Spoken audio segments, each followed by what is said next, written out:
d'Azure. Alors Azure, c'est un cloud évidemment qui a énormément de solutions également de sécurité, de protection des données. Ils sont très très mûrs là-dessus. Euh, Autant que GCP, euh, énormément de données, tout ce qui est. N'oubliez pas que c'est toujours la même chose, hein. On a quoi? On a l'accès de la protection avec l'IAM, protection des menaces, cloud security, information protection, c'était le. Ah, je vous ai pas partagé l'écran. Tac. On a comment dire.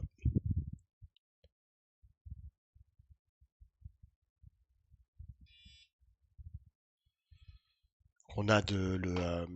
Information protection, c'est quand il va rechercher dans le document des informations sensibles, l'insider risk management. Il y a quelqu'un qui est licencié, eh bien on va lancer un ensemble de sondes pour protéger toutes les informations au cas où la personne veut faire des conneries. On a le compliance et on a la discovery and response. Donc on a les compliance, il y a par industrie, par région, ils couvrent tout, hein. Ils sont très très là au niveau des compliance. euh, les trois sont alignés au même niveau. Ils ont plus de 58 compliance offering. Euh, Ils ont les produits de sécurité, on va juste rapidement voir ce qu'ils proposent, mais voilà, c'est pareil que les autres clouds. On a le Defender for Cloud qui protège toutes les informations du cloud, c'est-à-dire ça protège tout ce que vous mettez sur le cloud, c'est protégé contre la protection avancée des menaces. Sentinel qui est le gros produit SIEM. Le Key Vault dans lequel vous stockez les passwords, toutes les informations utilisées par les développeurs par exemple. Azure Monitor pour développer. Et puis un environnement de test pour les développeurs, ce qu'on appelle les Dev Test Labs, où vous pouvez rapidement créer des environnements pour tester, par exemple, mettre en place des attaques et simuler des attaques. Ensuite, vous avez énormément de choses sur le storage, tout ce qui est encryption, vous vous en souvenez, encryption, l'accès à des données avec les keys, l'Azure File Share, les storage analytics, les bases de données évidemment, eh bien, on est chez SQL, on est Microsoft, donc forcément on protège les bases de données SQL contre les attaques, on protège qui peut se connecter, quel IP peut se connecter sur SQL, euh, stocker crypter les données sensibles comme les cartes de paiement, l'auditing, on a l'IAM évidemment, ça c'est la gestion des utilisateurs, d'où ils proviennent. Si tout d'un coup il y a Thomas qui se connecte en France et après en Espagne en moins de 2 minutes, ben, c'est impossible, ce qu'on appelle impossible travel, donc c'est forcément que ton login et ton mot de passe a été piqué par quelqu'un, parce que tu ne peux pas te connecter à deux endroits en même temps. Tu as tout ce qui est backup, la sécurité, le network, bon, évidemment le firewall, les VPN, le Traffic Manager, le DDoS Protection, ils sont énormes, hein. Ils ont une richesse de produits gigantesque, hein. Très orienté Microsoft, mais en tout cas, réseau, front door, ils sont très très riches au niveau des protections du réseau.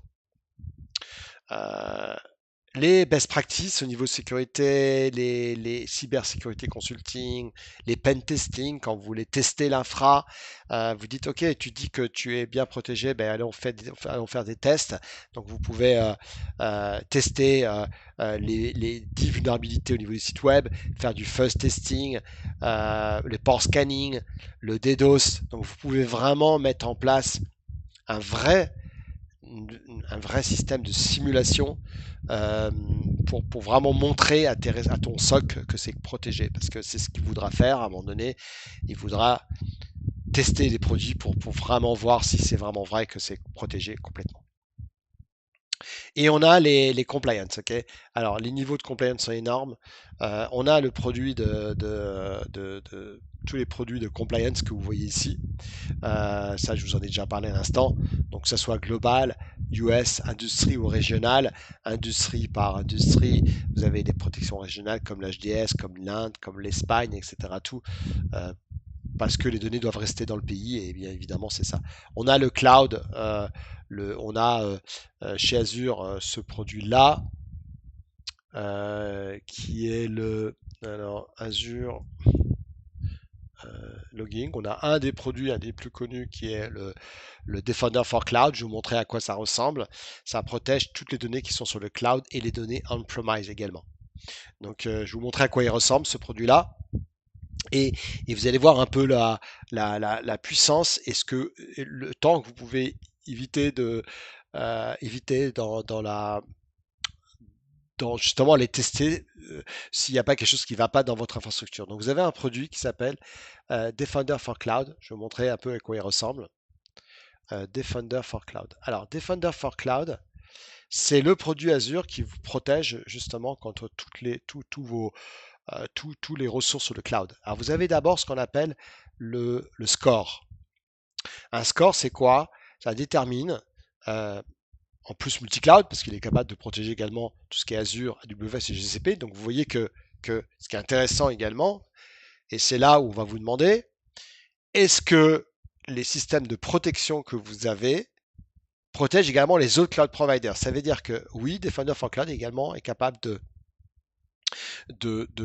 également de voir s'il y a des attaques chez les autres cloud providers. Ça veut dire que, et là c'est top, ça veut donc dire que Microsoft est cloud agnostique par rapport à la sécurité. Donc si je vais sur mon Secure Score, je vais pouvoir voir que j'ai un score ici, d'accord, mon environnement, et il est capable de voir si tout est bien protégé et de vous donner les recommandations. Okay. Donc vous avez les recommandations au niveau sécurité. Là, j'en ai pas parce que j'ai pas le produit qui a été activé, mais je peux le faire chez Azure, AWS, GCP. Mais normalement, quand vous l'activez, vous avez des recommandations. Je vais vous montrer les exemples de recommandations que vous pouvez avoir. Donc, Microsoft Cloud Defender, Cloud Defender, recommandations. Je vais vous montrer à quoi ça ressemble. Donc, on va aller dans les images. Et là, vous avez, il va vous donner une liste de recommandations. Donc, une liste de recommandations, ça ressemble à ça, par exemple. Je sais pas si c'est... voilà. Alors, si je vous montre un petit peu en plus gros. Alors là, c'est par exemple pour AWS ou pour Azure. Hein, donc, c'est exactement la même chose. Hein. Il est capable de protéger également les autres environnements, pas que Azure. Hein. Et il va vous donner une liste de recommandations. On le voit mal là, mais peut-être un autre endroit plus facile à montrer.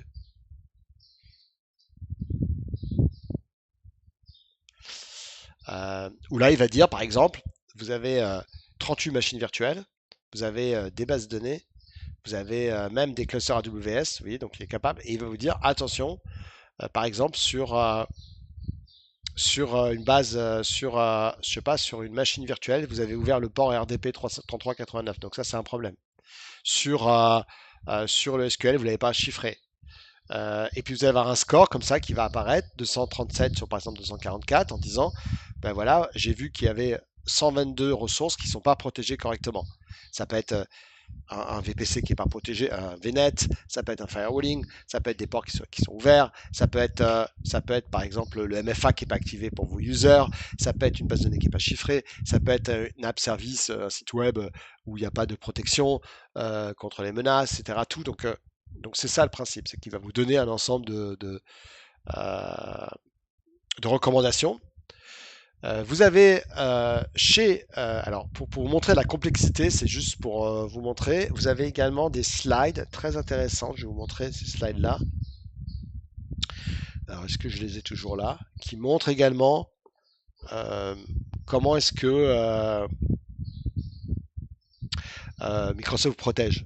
Alors je pense que si je cherche là-dedans, architecture, MC, je sais pas si j'ai ça. Ou architecte peut-être. Architecte. Non, mais je peux le retrouver là sinon. Donc si je tape MCRA slide, c'est la cybersécurité. C'est-à-dire que Microsoft, comme le font tous, hein, ils ont mis en place des slides. Je vais vous montrer un petit peu. Je vais vous envoyer le lien vers ça. C'est un ensemble de slides qui montrent toutes les solutions que Microsoft propose au niveau protection. Donc, je vais aller ouvrir les slides que je viens de télécharger. Et ça, c'est pratique parce que c'est souvent vos responsables vont vous demander euh, une liste. euh, il est en train de le. Je fais une folder.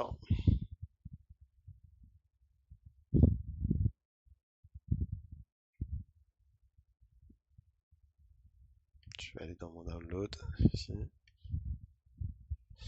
Voilà. Donc, je vous montrer ce slide-là. C'est vachement intéressant parce que ça montre la partie cybersécurité.